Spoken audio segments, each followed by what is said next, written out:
deinem Geist. Wir feiern diesen Gottesdienst im Namen Gottes, des Vaters und des Sohnes und des Heiligen Geistes. Amen. Unsere Hilfe steht im Namen des Herrn, der Himmel und Erde gemacht hat. Wir begrüßen Sie und euch zum Gottesdienst am 5. Sonntag nach Trinitatis mit dem Wochenspruch aus dem Epheserbrief, Kapitel 2, Vers 8. Aus Gnade seid ihr gerettet durch Glauben, und das nicht aus euch, Gottes Gabe ist es. Am kommenden Sonntag begrüßen wir Sie herzlich zum YouTube-Gottesdienst um 9:30 Uhr mit der Predikantin-Anwärterin Charlotte Ruckbücker und zum Präsenzgottesdienst um 11 Uhr in Gemünd mit Pfarrerin Heike Hirt. Wenn Sie zum Präsenzgottesdienst sicher einen Platz haben möchten, melden Sie sich bitte bis Freitag 12 Uhr im Gemeindebüro an. Sie können aber auch gerne am Sonntag ohne Anmeldung spontan kommen. Bis zu 30 Personen finden in der Gemünder Kirche Platz. Darüber hinaus ist ein Einlass zurzeit leider nicht möglich. Die aktuell geltenden Hygiene- und Abstandsregeln sind einzuhalten. Während des Gottesdienstes muss ein Mund-Nasenschutz getragen werden. Auf Gemeindegesang müssen wir leider verzichten. In der Galerie Eifelkunst im Franziskushaus in Schleiden findet noch bis zum 31. Juli eine Ausstellung zum Thema Indigene Völker in Tolima in Kolumbien. Die Ausstellung kann jeweils freitags und sonntags von 14 bis 18 Uhr sowie nach Absprache besucht werden.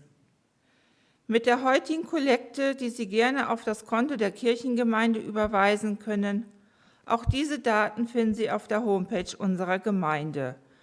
Unterstützen Sie die Aufklärungsarbeit über Beschneidung von Mädchen. Die Beschneidung von Mädchen ist seit 2008 in Ägypten offiziell verboten, wird aber weiterhin vielerorts praktiziert, vor allem in ländlichen Gemeinden. Im Rahmen eines umfassenden Entwicklungsprogramms klärt COC Bless über die negativen Folgen auf. In zahlreichen Dörfern konnte die Genitalverstümmelung so vollständig eliminiert werden. Die Opferstocksammlung wird in diesem Monat für den Verein Jun im Tal Hellental. Alles, was ihr tut mit Worten und mit Werken, das tut im Namen unseres Herrn Jesus Christus und dank Gott dem Vater durch ihn. Amen.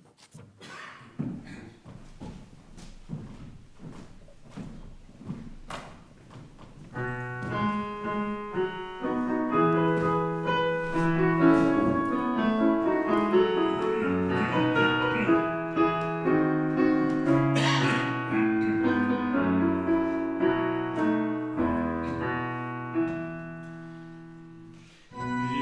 strecken uns nach dir,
Liebe Gemeinde, lasst uns im Wechsel Worte des 73. Psalmes miteinander beten unter der Nummer 734 in den Gesangbüchern und angezeigt.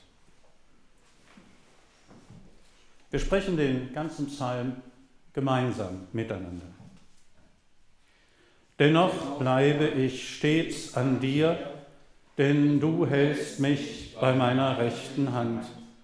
Du leitest mich nach deinem Rat und nimmst mich am Ende mit Ehren an. Wenn ich nur dich habe, so frage ich nichts nach Himmel und Erde. Wenn mir gleich Leib und Seele verschmachtet, so bist du doch, Gott, alle Zeit meines Herzens Trost und mein Teil. Aber das ist meine Freude, dass ich mich zu Gott halte und meine Zuversicht setze auf Gott, den Herrn, dass ich verkündige all dein Tun. Er sei dem Vater und dem Sohn und dem Heiligen Geist, wie es war im Anfang, jetzt und immer da und von Ewigkeit zu Ewigkeit. Amen. Lasst uns still werden und zu Gott beten. Herr unser Gott, was haben wir vor Augen? Neben den Bildern und Nachrichten, die wir zur Kenntnis nehmen, die uns umtreiben, von all dem Geschehen in der Welt, dem Krieg, dem Terror, dem Unrecht, das weitergeht, der Corona-Pandemie.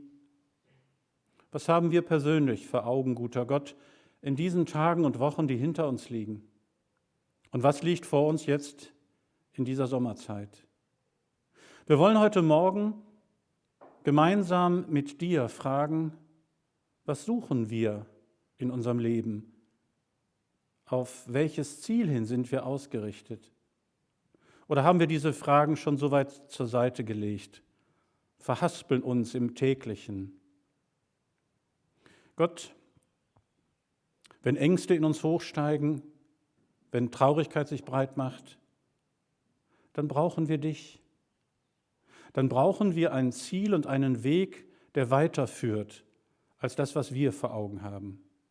Und darum bitten wir dich heute Morgen um das eine, mit dem alles anfängt.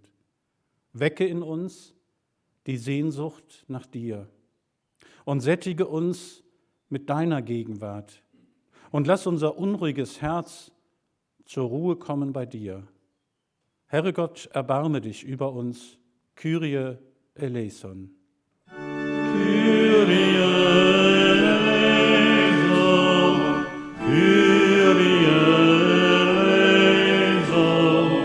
Kyrie eleison.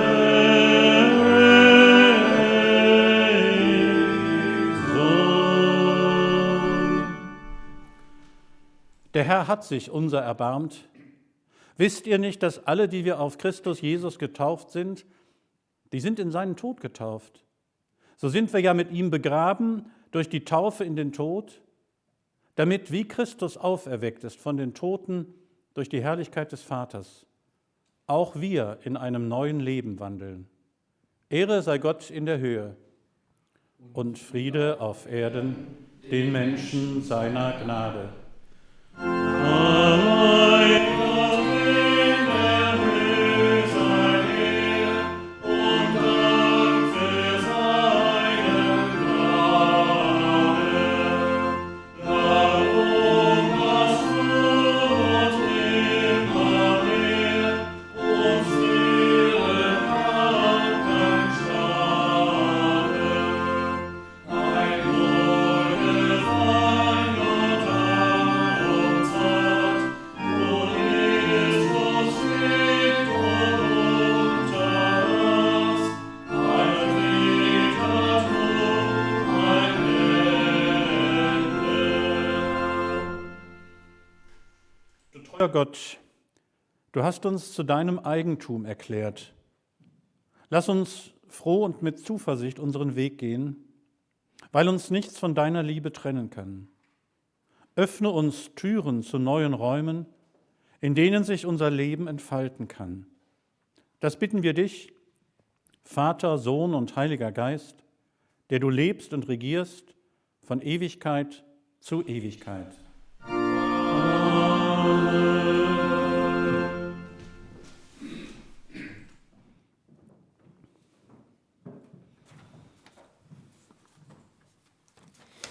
Die Lesung ist heute aus dem 1. Korinther 1, Vers 18 bis 25. Denn das Wort von Kreuz ist eine Torheit denen, die verloren werden, uns aber, die wir selig werden, ist dein Gottes Kraft. Denn es steht geschrieben in Jesaja 29, Vers 14: Ich will zunichte machen die Weisheit der Weisen, und den Verstand der Verständigen will ich verwerfen. Wo sind die Klugen? Wo sind die Schriftgelehrten? Wo sind die Weisen dieser Welt? Hat nicht Gott die Weisheit der Welt zur Torheit gemacht? Denn weil die Welt umgeben von der Weisheit Gottes, Gott durch ihre Weisheit nicht erkannte, gefiel es Gott wohl, durch die Torheit der Predigt selig zu machen, die daran glauben. Denn die Juden fordern Zeichen und die Griechen fragen nach Weisheit. Wir aber predigen den gekreuzigten Christus, den Juden ein Ärgernis und den Griechen eine Torheit.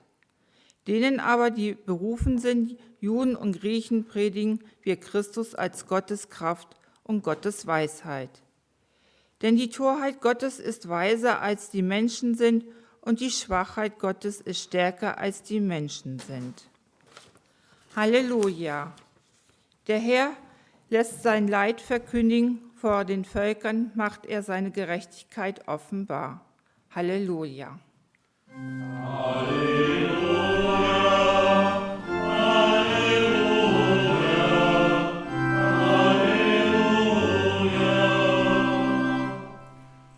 Lasst uns Gott loben mit dem Bekenntnis unseres Glaubens.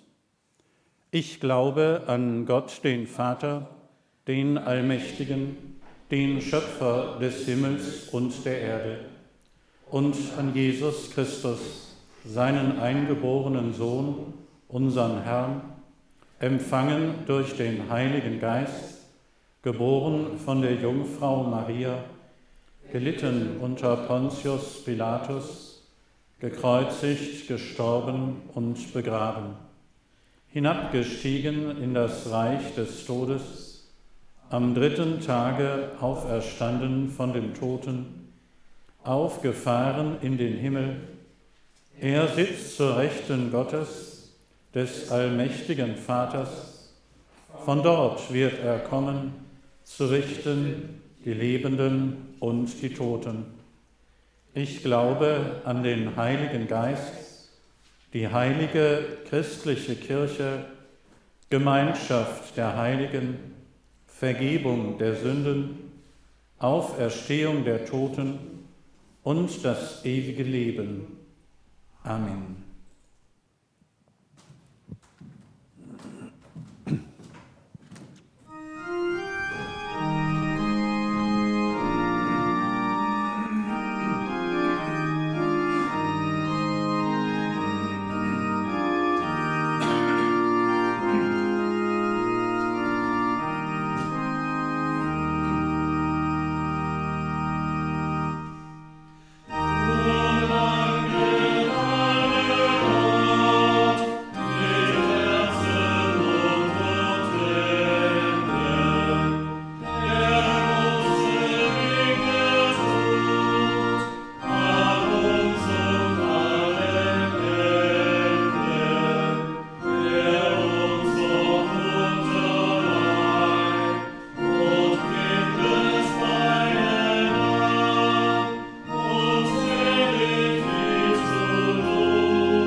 Gnade sei mit euch von Gott, unserem Vater und unserem Herrn Jesus Christus. Amen. Wir hören das heutige Evangelium, liebe Gemeinde, im Lukasevangelium im 5. Kapitel, die Verse 1 bis 11. Es begab sich aber, als sich die Menge zu ihm drängte, zu hören das Wort Gottes, da stand er am See Genezareth. Und er sah 2 Boote am Ufer liegen, die Fischer aber waren ausgestiegen und wuschen ihre Netze. Da stieg er in eines der Boote, das Simon gehörte, und bat ihn, ein wenig vom Land wegzufahren. Und er setzte sich und leerte die Menge vom Boot aus. Und als er aufgehört hatte zu reden, sprach er zu Simon: Fahre hinaus, wo es tief ist, und werft eure Netze zum Fang aus. Und Simon antwortete und sprach: Meister, wir haben die ganze Nacht gearbeitet und nichts gefangen. Aber auf dein Wort hin will ich die Netze auswerfen. Und als sie das taten, fingen sie eine große Menge Fische und ihre Netze begannen zu reißen. Und sie winkten ihren Gefährten, die im anderen Boot waren, sie sollten kommen und ihnen ziehen helfen. Und sie kamen und füllten beide Boote voll, sodass sie fast sanken. Da Simon Petrus das sah, fiel er Jesus zu Füßen und sprach: Herr, geh weg von mir, ich bin ein sündiger Mensch. Denn ein Schrecken hatte ihn erfasst. Und alle, die mit ihm waren, über diesen Fang, den sie miteinander getan hatten. Ebenso auch Jakobus und Johannes, die Söhne des Zebedäus, Simons Gefährten. Und Jesus sprach zu Simon: Fürchte dich nicht, von nun an wirst du Menschen fangen. Und sie brachten die Boote ans Land und verließen alles und folgten ihm nach. Amen. Liebe Gemeinde, das Evangelium des heutigen Tages, das führt uns hinein in eine typische Alltagssituation der Fischer damals, die wir auch heute kennen. Die Vergeblichkeit unserer Bemühungen. Da steigern wir uns immer mehr hinein, leisten immer mehr Einsatz, bemühen uns, versuchen alles und kommen dem Ziel nicht näher. Und fragen uns, liegt es an den anderen, liegt es an mir? Warum wieder diese Probleme? Warum dieser Rückschlag? Liebe Gemeinde, das macht uns auf Dauer mürbe und müde. Das Evangelium des heutigen Tages verbindet diese Alltagserfahrung, die uns gerade in den zurückliegenden Monaten in der Corona-Pandemie so gegenwärtig sind, verbindet diese Alltagserfahrung von Frust mit einer anderen Erfahrung, der Erfahrung, Jesus zu begegnen, sein Wort hineinsprechen zu lassen in unseren Alltag. Und das, liebe Gemeinde, ist das Evangelium für den heutigen Sonntag und für unsere Zeit. Und das ist unglaublich, dass mitten in unserem banalen Alltag, mitten in der Widerständigkeit des Lebens, ja, mitten auch in der Vergeblichkeit und im Scheitern, das wir erfahren, dass das der Ort ist, an dem Gott uns begegnet. Und wie begegnet Gott damals den Jüngern? Sie haben die ganze Nacht gefischt. Sie haben keinen Fang getan. Sie sitzen müde und zerschlagen in ihren Booten am Rande des Sees Genezareth und waschen die Netze. Und was sagt Jesus? Er beauftragt sie, er nimmt sie in Anspruch. Er sagt: Fahrt noch mal ein wenig hinaus, ich brauche euch. Liebe Gemeinde, warum haben die Jünger denn nicht gesagt: Nee, jetzt nicht mit uns, wir können nicht mehr? Sie sagen gar nichts. Nach einer durchwachten, ergebnislosen Nacht machen sie sich auf den Weg mit Jesus, rudern ein bisschen vom Land ab, sodass dann eine gute Akustik da ist. Also die Technik spielt auch damals schon eine Rolle. Und alle Menschen am Rand des Sees Genezareth können jetzt zuhören, auch auf Distanz, so wie Sie, liebe Gemeinde, in diesem Gottesdienst. Aber das Wort Jesu trägt über den See zu allen Menschen. Und die Jünger? Die Jünger sitzen mit Jesus im Boot. Und das ist doch vielleicht schon der erste Fingerzeig. Gott sitzt mit uns im Boot, wenn wir gerade nicht mehr weiter wissen. Wenn wir alles versucht haben und sich der Erfolg nicht einstellen will. Aber zunächst ist das eine Beauftragung und zunächst ist das die Situation, bei der viele Menschen auch heute in der Corona-Zeit fragen: Wo ist Kirche denn jetzt? Wo hilft Gott denn jetzt?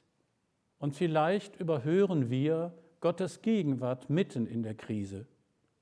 Und auch jetzt in der Krise nimmt Gott uns erstmal mit Beschlag und stellt uns in den Auftrag. Jetzt sind wir als Christinnen und Christen gefragt, wo in unseren Beziehungen, in unserem Netzwerk wir die Netze neu auswerfen sollen, wo wir ein Stück Zuversicht und Hoffnung miteinander teilen. Liebe Gemeinde, jetzt ist nicht die Zeit, um zu resignieren und sich zurückzuziehen und anderen das Feld zu überlassen. Also, die Jünger sitzen mit im Boot bei Jesus, als er predigt. Und dann wendet er sich an die Jünger selbst. Dann spricht er sie selbst an. Aber auch jetzt ist es kein Gespräch darüber, wie fühlt sich das an, dass ihr so erfolglos seid. Kein Seelentrösterchen, kein irgendwann wird es besser. Wieder hat Jesus einen Auftrag. Liebe Gemeinde, das ist an unserem Evangelium das Überraschende, dass die Seelsorge Gottes manchmal auch die Form haben kann, dass er uns neu mit einem Auftrag auf den Weg schickt. So als ob Gott wüsste, dass da noch Kraft ist, wo wir sie gar nicht mehr spüren. Und darin erzählt unser Evangelium etwas ganz Typisches. Glaube ist immer Grenzerfahrung, liebe Gemeinde. Und deswegen machen wir auch nicht permanent Glaubenserfahrungen, weil wir uns immer wieder gerne, das ist nur allzu menschlich, einrichten und nicht bis an die Grenze gehen. Ich stoße an Grenzen in meinem Leben, in meinem Können, in dem, was ich vermag und ausrichten kann. Und gerade diese Erfahrung, an die eigene Grenze zu stoßen, ist nicht das Ende, sondern der Durchgang zu etwas Neuem. Das Gefühl der Ohnmacht und Hilflosigkeit hat zugenommen unter uns in der Zeit der Corona-Pandemie. Und ganz unterschiedlich reagieren wir darauf. Gereizt oder müde, aufgeregt oder ängstlich, aggressiv, fordernd, wie auch immer. Und die Psychologie weiß, wie wichtig das für einen Menschen ist, die Erfahrung der Selbstwirksamkeit zu machen. Gemeint ist schlicht die Erfahrung, dass das noch zählt, was ich bin und tue. Dass ich noch etwas bewirken kann in meinen Beziehungen, in meinem Beruf, in meinem Alltag, im sozialen Miteinander.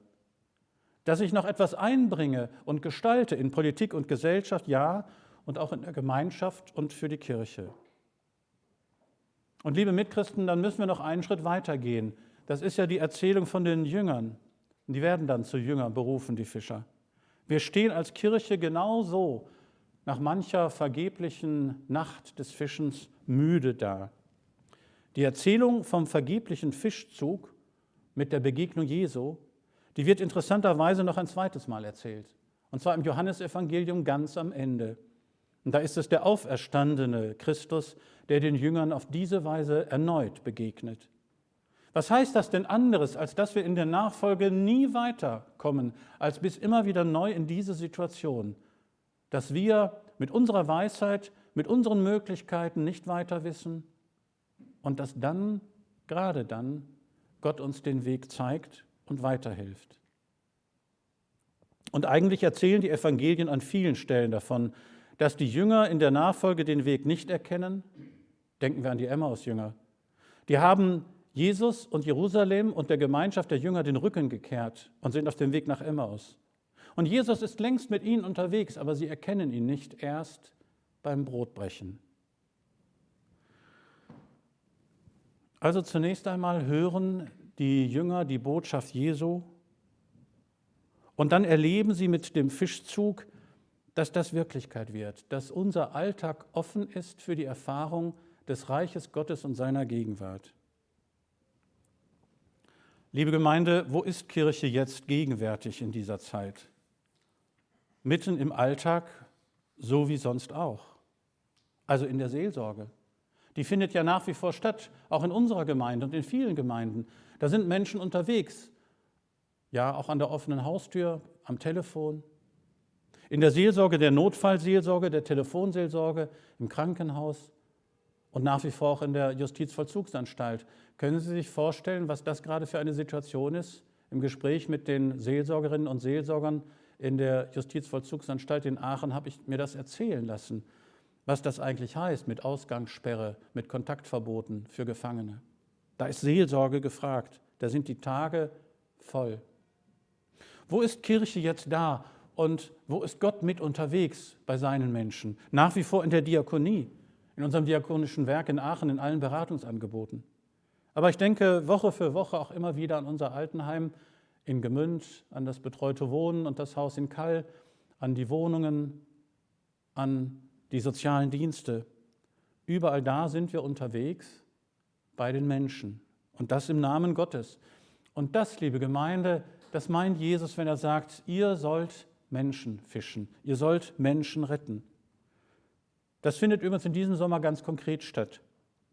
Das Seenotrettungsschiff der Evangelischen Kirche in Deutschland, das wir gemeinsam finanziert haben, die Sea-Watch 4, die sticht in diesen Tagen in See, um in diesem Sommer Menschen vor dem Ertrinken im Mittelmeer zu retten. Während die Staatengemeinschaft in Europa sich nach wie vor nicht einigen kann, ist das ein sichtbares Zeichen und ein wichtiges Zeichen, dass wir als Christen bei den Menschen sind, die uns brauchen. Und schließlich erinnere ich uns an unser Leitbild in unserer Gemeinde, das wir uns vor etlichen Jahren gegeben haben. Da haben wir für uns festgehalten als Auftrag, so wie Jesus uns beauftragt und darin auch als Trost. Wir evangelischen Christen im Schleidener Tal sind eine verlässliche Gemeinschaft, die durch Gottes Wort Zuversicht und Ziel für das Leben gewinnt. Und wir haben dann noch ein kleines theologisches Leitbild dazugesetzt. Da heißt es, evangelisch in der Eifel, so viel Freiheit muss sein. Wir leben aus der Zusage Gottes, als mein Kind bist du geliebt.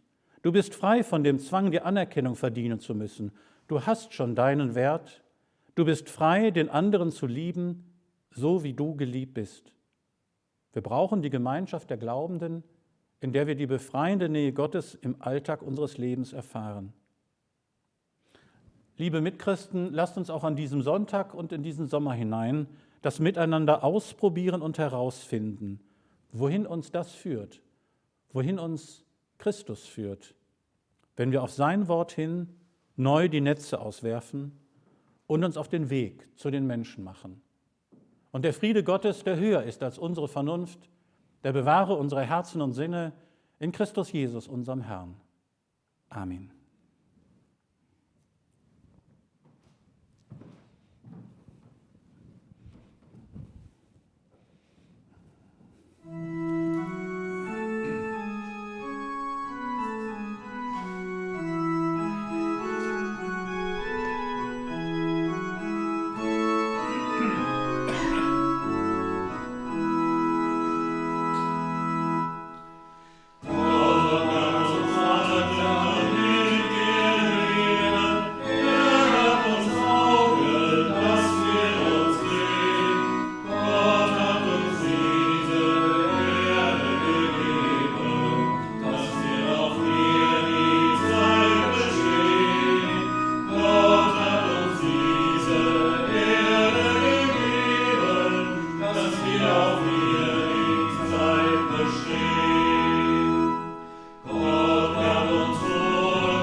Statt. Wir denken an unsere verstorbenen Gemeindeglieder, an die Angehörigen und alle, denen dieser Tod nahe geht. Und wir hören auf die Worte des Apostels Paulus, der uns zuruft, leben wir, so leben wir dem Herrn, sterben wir, so sterben wir dem Herrn. Also, ob wir leben oder sterben, so sind und bleiben wir des Herrn. Lasst uns Fürbitte miteinander halten. Gott, du Schöpfer unserer Welt, du hältst uns in deiner Hand und du verbindest uns über alle Unterschiede hinweg durch deinen guten Geist. Du kennst uns, du rufst uns mit Namen. Unsere Tage nehmen wir aus deiner Hand, die glücklichen und die schweren Stunden. Gott, wenn wir schuldig werden, wenn wir scheitern, wenn wir nicht weiter wissen, dann lässt du uns nicht fallen. Du segnest unser Lachen und unser Weinen. So stehen wir jetzt vor dir, um für die Menschen einzutreten, die keine Worte mehr finden in ihrem Leid, die das Leben sprachlos gemacht hat. Herr, wir bitten dich für die Kraftlosen, die Müden, die Kranken, die Fremden und Heimatlosen. Lass sie einen Ort finden, lass sie Menschen finden, die ihren Weg mitgehen. Lass sie deine Hilfe erfahren, Gott. Gott, wir bitten dich jetzt in der Stille um das, was wir in unserem Leben, in unseren Beziehungen, in unserer Gemeinde und Gemeinschaft brauchen. Höre unser stilles Gebet.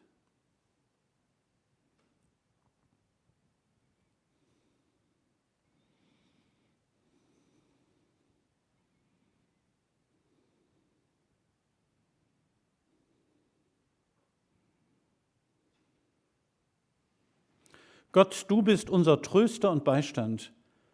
Wir bitten dich, stärke unseren Glauben, lass unsere Liebe wachsen, erhalte uns in der Hoffnung.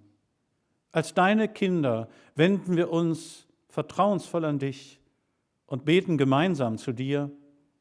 Vater unser im Himmel, geheiligt werde dein Name, dein Reich komme, dein Wille geschehe, wie im Himmel so auf Erden. Unser tägliches Brot gib uns heute und vergib uns unsere Schuld, wie auch wir vergeben unseren Schuldigern.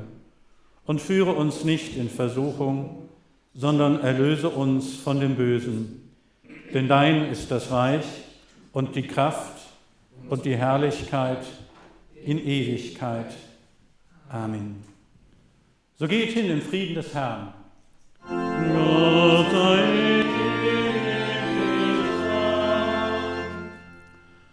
So segne und behüte euch der allmächtige und barmherzige Gott, der Vater, der Sohn und der Heilige Geist.